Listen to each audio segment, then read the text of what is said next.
आपका भी टेलीग्राम पर कोई आपका भी टेलीग्राम एक रिसोर्स के तौर पर है क्या? नमस्कार मैम। बिल्कुल जी, आपने जैसा कि हमारे बताया देवेंद्र प्रताप जी ने, हम भी टेलीग्राम से कुछ सोर्स लेते थे, ऐसी बात नहीं थी। हम वैसे तो एक ऑफलाइन कोचिंग ज्वाइन कर रखे थे जी ने, हम भी टेलीग्राम से कुछ सोर्स लेते थे, ऐसी बात नहीं थी। हम वैसे तो एक ऑफलाइन कोचिंग ज्वाइन कर रखे थे, लेकिन टेलीग्राम से सोर्स लेते थे। नोट्स आता था और शार्ट नोट्स आता था, हम लोग का स्टडी मटेरियल्स कुछ आता था। हमारे टीचर्स जो थे, ऑनलाइन वाले कुछ टीचर्स थे, वो हमको बताते रहते थे कि हमारा जो है कब क्लास होने वाला है, कब नहीं होने वाला है, आप हमें ये बता दीजिए। अब हम लोग पढ़ाई छोड़ के गवर्नमेंट से क्वेश्चन करें कि हम लोग पढ़ाई करें? गवर्नमेंट क्या कर रही है, बैन कर दे रही है। हमारा 3-4 दिन बचा है एग्जाम का। आप बताइए, हमारे 160 होने वाले थे, हमारे महामैराथन होने वाले थे। अब हमें कहाँ मिलेंगे नोटिफिकेशन? अब हम यूट्यूब पे जाके ही मिलेंगे। हमारे कुछ इंपॉर्टेंट क्वेश्चन आ जाते, हम उसको सॉल्व करते, हमारे कुछ कंसेप्ट आ जाते, हम कहाँ जाएं? अब यूट्यूब पे जाए पढ़ने, यूट्यूब पे हमें लॉन्ग लेक्चर लेना पड़ता है, यूट्यूब पे हमें नोट्स नहीं मिल सकता है। हम नोट्स टेलीग्राम पे डाउनलोड कर लेते हैं। सरकार को ये कोई एक तरीका नहीं होता है कि आप ऐप ही बैन कर दीजिए। आपको जो है आपका साइबर क्राइम क्या कर रहा है, आपको वो रोकनी चाहिए। आपकी टीचर्स शॉर्ट नोट्स भेज देते थे यूट्यूब पे, और कई सारी ट्रिक्स भेज दिया करते थे। इस समय सब कुछ मतलब बंद हो गया रजनीश, है। आप ये कह रहे हैं कि टेलीग्राम, आप ये कह रहे हैं कि टेलीग्राम जो था वो एक जरूरी सोर्स था, एक जरूरी सोर्स था एग्जाम की प्रिपरेशन के लिए, तैयारी के लिए। जी बिल्कुल मैम, हम विद्यार्थियों के लिए बिल्कुल सही सोर्स था। वो एक सोशल मीडिया ही ना, बल्कि एक पढ़ने का भी प्लेटफॉर्म था। तो सरकार कह रही है कि उस पर स्कैमर्स थे।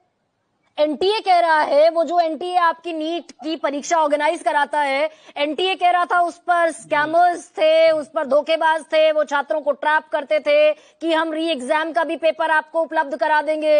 ये स्कैम चल रहा था टेलीग्राम पर। जी जी बिल्कुल ट्रैप है, उसमें ट्रैप है, ऐसी बात नहीं है कि ट्रैप नहीं है। लेकिन ये एक जो है फाइनल रिजल्ट नहीं होता है सरकार की बॉडी का, एनटीए का, कि ऐप को ही बैन कर दिया जाए। आपके साइबर क्राइम क्या कर रहे हैं, आपकी पुलिस क्या कर रही है, आप जो देखते हैं इंटरनेट देखते हैं आपका, आपके वो क्या कर रहे हैं? आप उनको फाइंड कीजिए, उनको आप फाइंड कीजिए, उनको आप कोई सजा दीजिए। जो पकड़े गए हैं आप उनको 2 साल की सजा दे रखे हैं और 2 करोड़ का जुर्माना। आप बताइए, जो लाखों बच्चों को पेपर सेल करता है, बेचता है, 10-10 लाख रुपए में पेपर बेचता है, उसको 2 करोड़ देने में क्या जाता है? 2 साल सजा करने में क्या जाता है? 2 बंदे उसके, जो पेपर लीक माफिया है, उसके 2 आदमी को पकड़ के जेल में कर दिया जाएगा। आपको, सरकार को वहां पे उनको एक ऐसा एग्जाम्पल सेट करना चाहिए, सजा देनी चाहिए कि अगला कोई सोच भी ना पाए पेपर लीक करने के बारे में। अब आप अगले बार प्लान कर रहे हैं सीबीटी मोड में करवाने के लिए। आप बताइए मैम, सीबीटी मोड में आप कोई देते हैं आश्वासन की सीबीटी मोड में अच्छा हो जाएगा? अभिनव सर जैसे बड़े बड़े टीचर तो अपने वीडियो में बोल चुके हैं कि सीबीटी बोर्ड में और जो है मैसिव लेवल पे पेपर लीक होता है। पेपर लीक होता है। ये तो राधाकृष्णन समिति, जो हाई पावर्ड समिति सरकार ने बनाई, उसमें इसरो के फॉर्मर चेयरपर्सन थे, ये उनकी सिफारिश है कि कंप्यूटर बेस्ड टेस्ट अगर जेईई की तरह होगा तो लीकेज नहीं होगी। जी बिल्कुल, सीबीटी में लीकेज कम होती है, लेकिन फिर भी उसमें होती है। आप देखें, आप एसएससी का एग्जाम होता है, आप बहुत सारे एग्जाम होते हैं।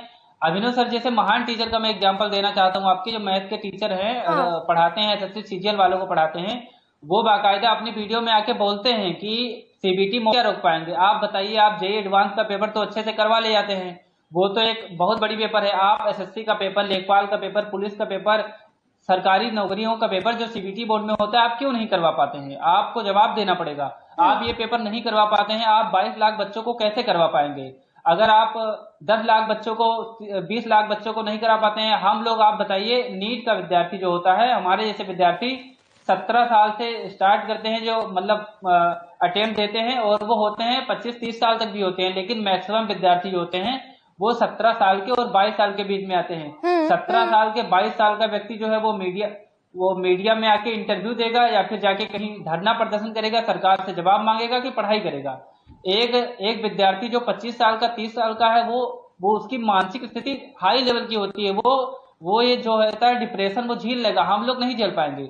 मैं गोंडा से हूं मैम, मैं अपने घर चला गया था 3 मई के बाद, पेपर देने के बाद मैं 15 दिन डिप्रेशन में था। उसके बाद पापा ने फोर्स किया, चाचा ने फोर्स किया, फिर मैं आके लखनऊ तैयारी करने लगा।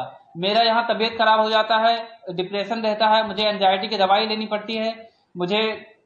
मुझे जो है KGMB से मैं दवा लेकर आया हूँ, अभी मेरा दवा चल रहा है। मैं 21 के बाद में जाऊंगा तब अपने गोंडा में दवा करवाऊंगा। मैं पढ़ाई करूं, दवाई करवाऊं, परेशान रहूं, सिस्टम से झेलूं, क्या करूं? आप ऑनलाइन पे भी नहीं रोक पा रहे हैं। अब ये तकलीफ रजनीश और देवेंद्र, आप दोनों को मैं गुड लक कह सकती हूँ कि जो री अटेम्प्ट आप करने वाले हैं, री एग्जाम देने वाले हैं 21 तारीख को, उसमें कम ऑनलाइन पे भी नहीं रोक पा रहे हैं। अब ये तकलीफ रजनीश और देवेंद्र, आपकी जो मेहनत है वो जाया ना जाए। और बहुत बहुत शुक्रिया भी आप दोनों का। मलूक साहब।